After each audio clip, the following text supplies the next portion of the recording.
मैं ये क्यों बना रहा हूँ वीडियो, इसका मकसद ये है लोग 5 से 6 तक भी जाते हैं, तो वो बंदा जो भी आपको बताता है उसने तो वैसे ही बता दिया आपको, और वैसे ही बता दिया और आपने अपना पैसा वेस्ट करना शुरू कर दिया।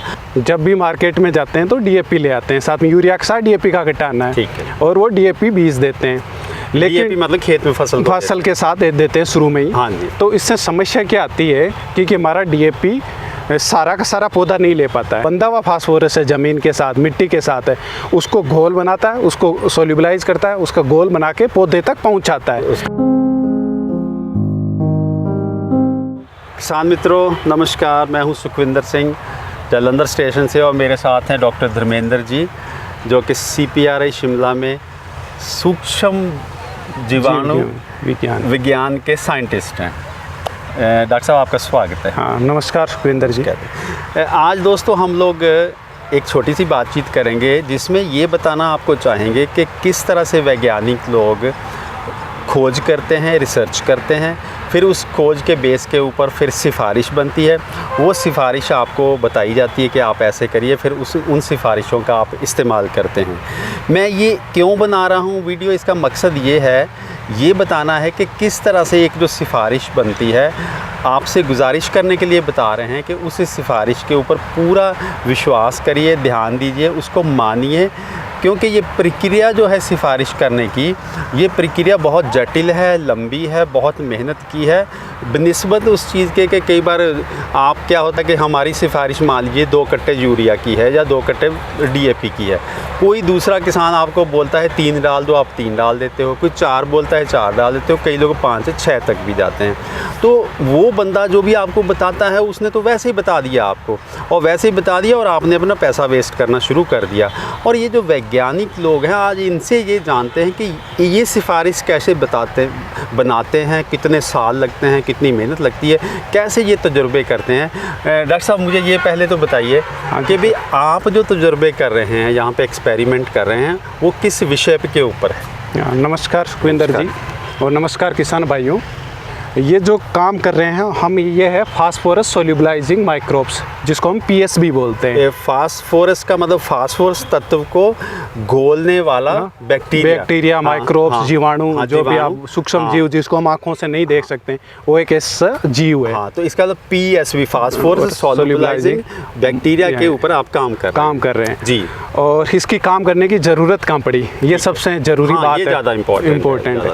एक्चुअली हमारे किसान भाई क्या करते हैं, जब भी मार्केट में जाते हैं तो DAP ले आते हैं, साथ में यूरिया के साथ DAP का घटाना है, और वो DAP बीज देते हैं, लेकिन मतलब खेत में फसल के साथ दे देते हैं शुरू में ही। हाँ जी। तो इससे समस्या क्या आती है कि हमारा DAP सारा का सारा पौधा नहीं ले पाता है, ठीक है, वो बाउंड हो जाता है सॉइल के साथ, हमारी मिट्टी के साथ वो बंध जाता है, ठीक है, और हर बार से कहीं जम जाता है। हाँ। और पौधा ले नहीं पाता, पास में है तो सूरी खाने के लिए है, लेकिन वो ले नहीं पाता।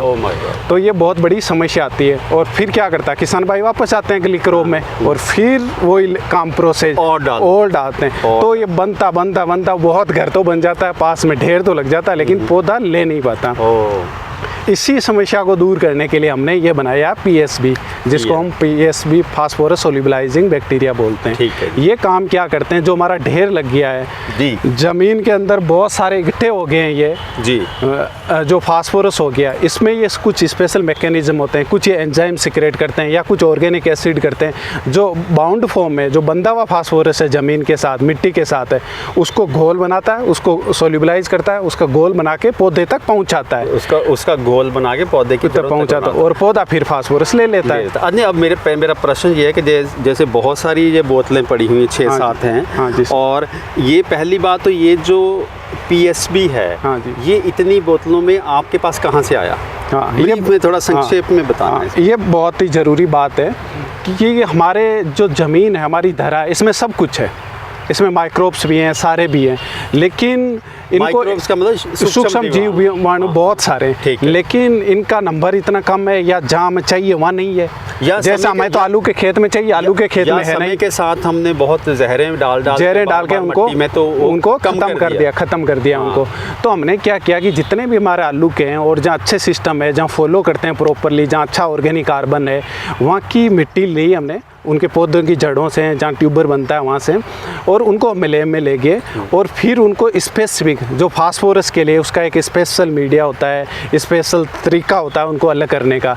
तो हमने केवल वो जो फास्फोरस को बहुत है वैसे तो मिट्टी में तो असंख्य लाखों करोड़ों, लेकिन हमने क्या किया, केवल जो फास्फोरस पे काम करते हैं, जो फास्फोरस का उनका भोजन है, उनका तो खाना है, तो हमने उनको इकट्ठा किया और उनको एक मैकेनिज्म के थ्रू उनको आइसोलेट किया। बात नहीं, इसका मतलब हम समझ गए कि आप लाखों में से आपने वो जो फास्फोरस को घोलते हैं, पौधे को देते हैं, वो आपने अलग कर लिए, कई सारे अलग कर लिए, बहुत सारे अलग किए। हमारे पास बहुत नंबर आया, लेकिन मैंने जो 3-4 बोतल है जो बोतलों में रखे हैं वही लिए, क्योंकि ये सबसे बेस्ट है। जो उनमें से भी बेस्ट अच्छे हुए वो ले लिए, उनकी बार स्क्रीनिंग करते गए और जो बेस्ट आए वो ये आपके पास है। अब दूसरा मैं आपसे ये पूछना चाहता हूँ कि मैं आपको देख रहा था, ये वो है मिनी ट्यूबर, जो छोटे जो मिनी ट्यूबर टिश्यू कल्चर के पौधों से बनते हैं, जिसके ऊपर ये रिसर्च आप लोगों की चल रही है।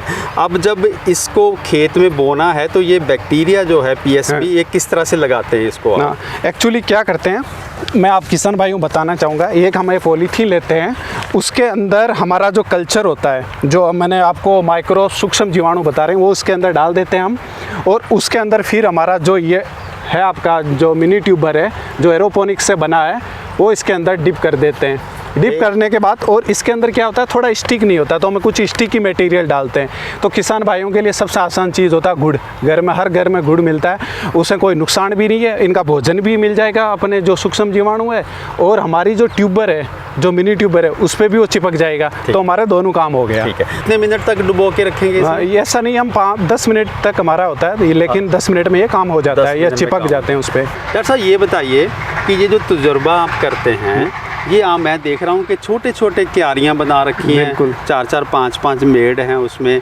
ये भैया, ये मतलब ये आपके तजुर्बे करने का तरीका क्या होता है? हाँ, ये साइंटिफिक तरीका है, ये साइंटिफिक जिसको हम वैज्ञानिक हमारे एक्सपेरिमेंट करते हैं, प्रयोग लगाते हैं, क्योंकि उनको चीज़ को प्रूव करना है कि सही कैसे है।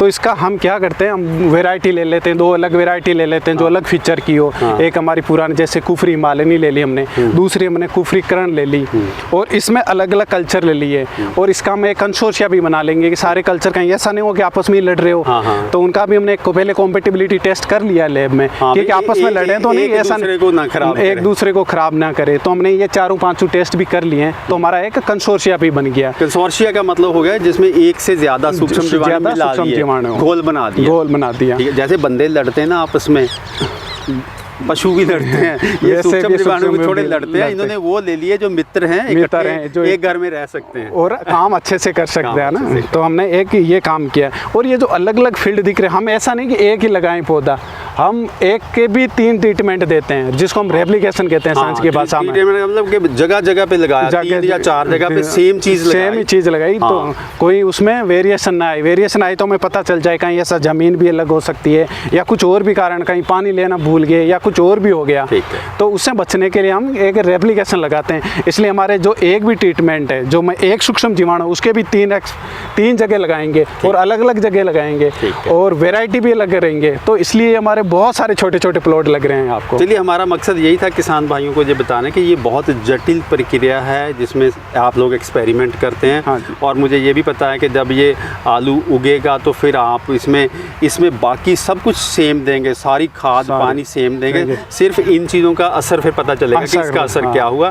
और उसके बाद आप इसके कौन कौन से जो चीज़ें जैसे हाइट हो गई, पत्ते कितने, वो सारा कुछ नोट करेंगे। क्या नोट करते हैं आप? सबसे पहले तो मैं आपको किसान भाइयों ये बताना चाहूँगा, इसमें हम डीएपी डालते ही नहीं है। अच्छा, डीएपी हम इसको आस-पास ही नहीं दिखाते हैं कि डीएपी हुई।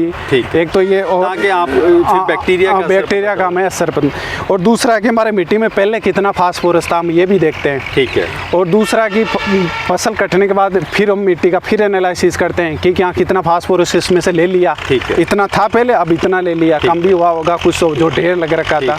दूसरा, हम उसकी पत्तियां भी तोड़ते हैं अलग अलग टाइम पर, 30 दिन पे, 60 दिन पे, 90 दिन पे पत्तियां तोड़ के हम उसमें देखते हैं कि फास्फोरस है कितना, पत्तियों में कितना गया। ठीक है। और हम ये भी देखते हैं कि ट्यूबर कितने बढ़े, ट्यूबर बने कितने, दाने कितने बने। और दूसरा, हम ये देखते हैं कि उनका साइज़ कैसा, उनकी क्वालिटी भी कुछ चेंज है, हुई कि नहीं हुई, क्या सेम ही है पहले वाले, इसमें कुछ अलग है। दूसरा, हमारा इल्ड है, हमारी जो उत्पादन है, पैदा है, वो हमारे लिए सबसे इम्पोर्टेंट है, तो हम वो भी लेते हैं। पौधा कितना बड़ा, पौधे का साइज़ कैसा बना, उसका विगर कैसा है, उसका बायोमास कितना हुआ, ये सब कुछ हम इसमें एनालिसिस करते ये हैं। जो तजुर्बा है ये एक ही साल करेंगे या एक से ज़्यादा साल? नहीं, हम एक नहीं 3 साल तक करते हैं 3 साल ये। करेंगे। और मैं आपको ये भी बताना चाहूँगा, यहाँ आने से पहले हम जो हमारे ये बड़े बड़े बन रखे हैं, जो ग्रीन हाउस बन रखे हैं, हम उसमें भी इसको 3 साल तक टेस्ट कर चुके हैं। जो पोर्ट में तो हम उसका माइक्रोकोस्म कंडीशन में, छोटी कंडीशन में उसको हम उसका रिजल्ट भी दे सकें और बहुत अच्छे रिजल्ट आए। उनमें से भी हमने ये बेस्ट कर जो आए हैं उनको लेके आए हैं सर। चलिए किसान भाइयों, ये डॉक्टर साहब से बात करने का जो मकसद सिर्फ ये था, आपको ये बताएं कि किस तरह से कोई भी सिफारिश बनती है, वो कितनी कड़ी परीक्षा में से गुजरती है, कैसे तजुर्बे लगते हैं, उसका कहते बाल की खाल उतारने वाली बात होती है। उनमें से फिर कुछ अच्छी चीज़ जो निकलती है, फिर उस अच्छी चीज़ को ये दूसरे वैज्ञानिकों के पूरे समूह में बताते हैं कि ये चीज़ अच्छी निकली है। दूसरे वैज्ञानिक लोग भी उसको जानते हैं। ऐसे सारे मिलके फिर अगर कोई अच्छी चीज़, अच्छी वैरायटी, अच्छी सिफारिश बनती है तो वो आप तक पहुंचती है। और इस तरह से ये लोगों की जो साइंटिस्ट लोगों की तपस्या है जिसको कह लें, उसका रिज़ल्ट जो है सिफारिशों के रूप में आता है। और इसलिए आपसे गुजारिश ये है कि जो भी सिफारिश आती है किसी भी विषय के ऊपर, उसको पूरी सीरियसली गंभीरता से लीजिए। लोगों ने कई साल उसके पीछे 5, 6, 7 साल की कड़ी मेहनत होती है। कई बार कोई आप दुकान पे जाते हैं, कोई दूसरा किसान है, वो कुछ भी बोल देता है, आप बिना सोचे कर लेते हो, उसको तो खुद भी नहीं पता होता कि वो क्या कह रहा है। हाँ, हम ये नहीं कहते कि किसानों के अपने तजुर्बे नहीं हैं, लेकिन फिर भी जो बहुत ही बारीकी से देख परख के कोई भी काम करना है करिए, और नहीं तो जो वैसे ही जो पैसा वेस्ट करना, खादें वेस्ट करना या दवाइयाँ वेस्ट करना, वो हमारे हक में नहीं है। हाँ, अगर आप भी कोई एक्सपेरिमेंट या तजुर्बा करना चाहते हैं तो मान लीजिए 10 एकड़ ज़मीन है, 1 एकड़ में करके देखिए, फिर दूसरे से मुकाबला करिए जो नॉर्मल खेती है, क्या फ़ायदा है, क्या नुकसान है, उसके बाद ही आगे बढ़िए, बिना किसी भी जो ऑथेंटिक पूरी सही जानकारी के किसी चीज़ को भी करके अपना समय, अपना पैसा और अपनी कोशिश वेस्ट मत करिए।